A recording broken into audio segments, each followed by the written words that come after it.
So nearby Lucas, today we start a new series on the channel as suggested by yourself, and it is as of yet unnamed, but the current names that we're running are Bite-Sized Backstory, as suggested by you, and Narrative Nibbles, suggested by me. And for fans of the channel, this is going to be similar to our Wiki Weekend series, only instead of taking like a brief look at a character from a series, we're going to be looking at a narrative event from that series. And this is by no means going to be like, deep lore-filled dives. No, definitely not. Just a bit of a quick overview. Yeah, none of those like 50-minute lore videos about stuff from like Warhammer 40k or anything, but just a brief jump into something from a piece of media we think is quite interesting and would like to know more about. Starting with the First Contact War.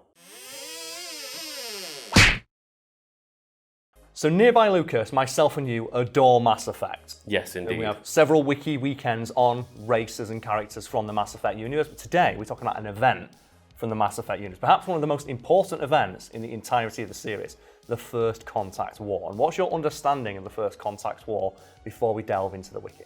Well, honestly, there's a lot of lore in my head about Mass Effect that I'm jumbling around now. So it's like the First Contact War is that when Earth discover other races. Yes. Yeah, okay. And the story, as I understand it, is very reflective of what I think humanity would do in reality of we encounter aliens and immediately start shooting at them. Well, if media has taught us anything, everybody on Earth just gets a massive boner about killing aliens for no reason. Yeah. And that's where you have like the characters like Ashley from Mass Effect. It's like, I fucking hate aliens. God, it's the like, spacist. Is that the spacist? But yes, without further ado, the First Contact War. It says here, the First Contact War, referred to as the Relay 314 incident by the Taurians, was a small 3-month conflict between Human Alliance and the Taurian hierarchy. And the fact that it was a 3-month conflict means the Taurians don't give a fuck. Yeah, they must have wiped our asses, Karl. Because the Taurians are like the one with the greatest fleet out of all of the Mass Effect races that you see in the trilogy. Yeah, and they're also as well bulletproof bird people.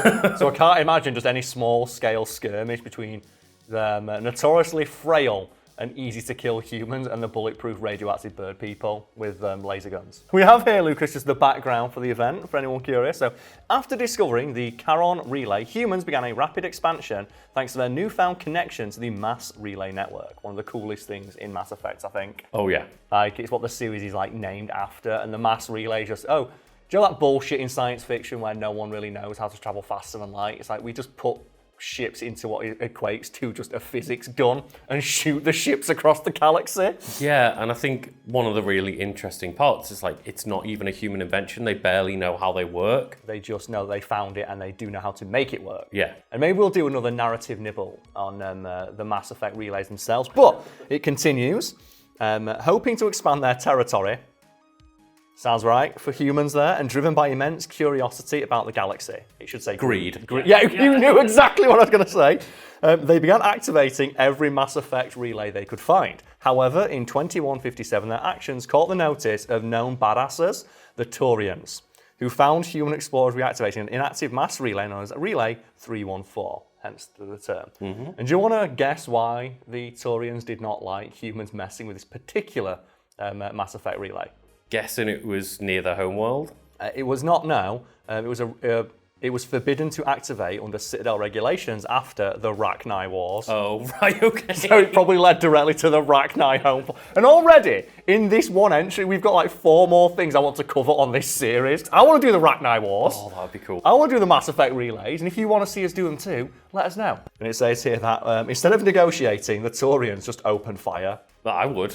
Is they opening a relay where it's fuck the Rachni are coming back? The Rachni, even though the Rachni are super cool when I always team up with them. Oh, yeah. Just because the idea of the Rachni potentially getting a seat on the council, it's so what do you think, Rachni Queen? It's that's a very good point, yes. We should focus on education.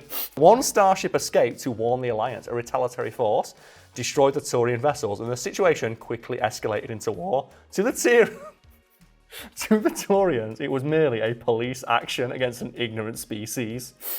So they saw it as just someone breaking space law. And the humans, it says here, it was their first encounter with an intelligent race, and it would shape their views of the galaxy for decades to follow. Spacists. Yeah. It led to spacists. And oddly enough, Lucas, despite this being a foundational aspect of the Mass Effect universe, there are only 2 more subheadings to cover: the occupation of Shaanxi and peace and consequences. Okay, well, I guess we can go through them both, can't we? Do them very quickly. Yeah. So, the occupation of Shaanxi. Not knowing what enemy they face at first, some even wonder that these aliens might be the Protheans. Humanity sent probes into Turian space, armed with... Do you want to guess what humans did to the probes? Is it like a little golden record with some peaceful music on it? Or just some Beatles records and a copy of Tetris? No, they strapped nuclear warheads to them to stop the aliens that were far more advanced than them gaining an insight into human technology. And that's just like such a human thing to do. It's like these aliens have clearly mastered this new form of technology we discovered last week, more than we have, and but we can't let them see what's inside our probes. They are treating what we're viewing as a cataclysmic, world-threatening event as just like a shoplifter. Yeah. Like, don't steal our tech. It's like, they don't need your tech. Like, they're seeing our discovery of this as a nuisance, and we're seeing it as, like, war. And humans are so full of themselves, like, no, we can't let our technology fall into their hands. And you know the Turians just be like, fuck is this? Yeah. You know, they could send a probe out with a peaceful message and be like, we're going to send a small squad, not to last 5 minutes with a bunch of weapons. Just send them without weapons in name of peace. It's like, no... We have to go fight them. This is the first intelligent, sentient species we've encountered, ever. Should we talk? No. So what we should do is we should send out messages with nuclear bombs strapped to them. So that's the equivalent of sending someone like a letter with a landmine strapped to it. It's like, you were so close. You sent the probe. All you had to do with the probe is like just put like a message saying, we're sorry. Yeah. All you had to do. But humans would never apologise. Like, can you imagine any human politician like getting away with that suggestion of like, we're going to apologise to the aliens? Why should we apologise? Well, it might be their space. Yeah. We don't know. So eventually the Turians broke through to attack Shaanxi, the closest human colony to the mass relay, and settled for a protracted orbital siege. That is such a terrifying concept. Just like, how do you defend yourself when you look up and the entirety of the sky is just gone? It says here that with the Turians in a superior position, yeah, the sky is a pretty, if I've learned anything, it's that the high ground's pretty good. And if you control all of the sky, you win. Especially on a sphere. Then you completely surround it. So have you ever seen that one of like who would win? 1,000 Darth Vaders or Obi-Wan Kenobi on top of Mount Everest? It's just, I have the highest of grounds. Oh. It says here that the Shaanxi defenders began to starve, unable to get food or supplies without risking civilian lives. Eventually, General Williams, Ashley Williams' grandfather, was forced to surrender. There it is. She's only salty because her granddad just bitched out. Oh, God. The Turians, who were suffering from logistical problems, so it believes they've defeated the bulk of the enemy forces. They will be proven wrong a month later when Admiral Castany Drescher led the second fleet against Shaanxi, catching the Turians by surprise and evicting them from the planet. It says here that they prepared for full-scale interplanetary war. At which point, the council said, like, please stop fighting. Yeah. Fortunately, the Citadel Council intervened to negotiate a peace and bring the war to an end. It was at 3 months long. And Joel, that is such like a human thing to do, to bang on about something that lasted 3 months. We got our ass kicked in. It's like, you know, Lucas, as someone who lives in the UK, how much do people who are less than 40 years old bang on about World War II? Oh, God.